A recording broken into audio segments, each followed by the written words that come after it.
North of 10 years after the occasions of the principal film, the film starts with Jake Soyle portraying his unassuming and serene life as head of the Omaticaya faction and raising a family with his significant other Neytiri, which incorporates his children Neteyam and Loke and his girl Tuk, his embraced girl Kiri, brought into the world from Elegance Augustine's out-cold Na'vi symbol, and a human kid named Bug.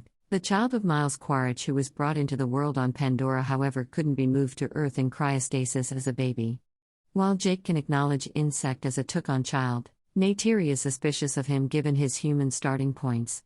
Be that as it may, every one of the youngsters blend and mingle well with one another, including Bug, whom Kiri is loving with despite the fact that he is a human. Bug doesn't embrace his human legacy and feels more lean to Na'vi culture and customs. They have an ordinary existence until one day they notice a bizarre star in the night sky. Sadly, they understand it's a RDA space transport with people getting back to Pandora to colonize it, raising another vitally working base once more, making critical obliteration Pandora. Among the fresh debuts in the boat is Colonel Quaritch, who has been cloned into a Na'vi body and with his recollections transferred from before his demise. Thus, Quaritch can't recall his destruction because of Jake, however, is simply ready to remember the occasions previously and his wrathful mission to dispose of Jake. To keep the RDA from taking advantage of Pandora once more, Jake drives an essential guerrilla activity against the RDA supply lines, debilitating them. In one of the tasks, Loku ignores Neteyam and is anxious to show what him can do as a Na'vi champion, attempts to help Jake in fight, however is injured. Jake safeguards and trains him to not imperil his own security by being foolish.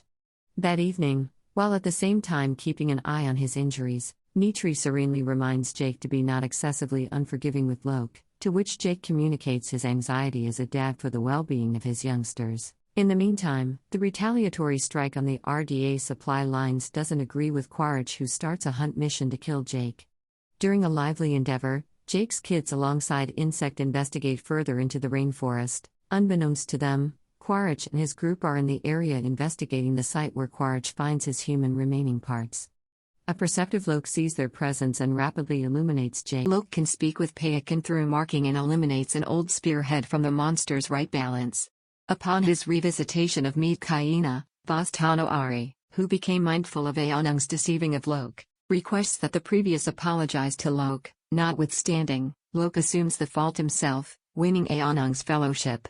He is likewise informed that Payakan is a pariah among his species. In the interim, out traveling to a branch off of the Tree of Spirits, Kiri joins with it to meet her mom, yet experiences a fierce seizure.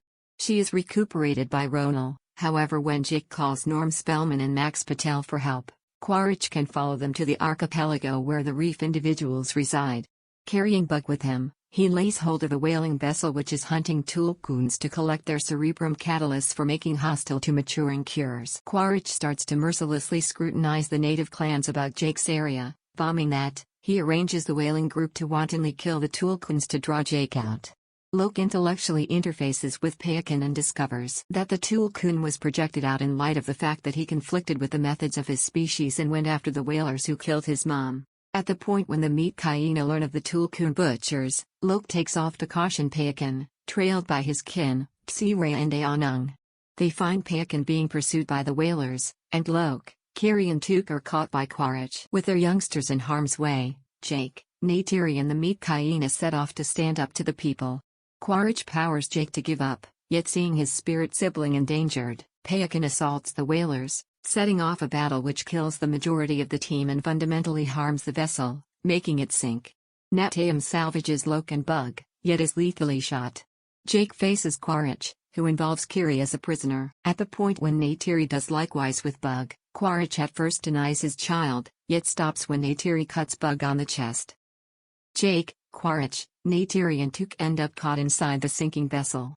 Jake chokes Quaritch into obviousness and is protected by Loke and Payakan, and Kiri gathers ocean animals to help her save Neytiri and Tuk. Bug finds and protects Quaritch, yet passes on him because of his mercilessness towards the Na'vi. And putting his objective to kill Jake's family over being his dad and turning into a decent man, driving him back to rejoin Jake's loved ones.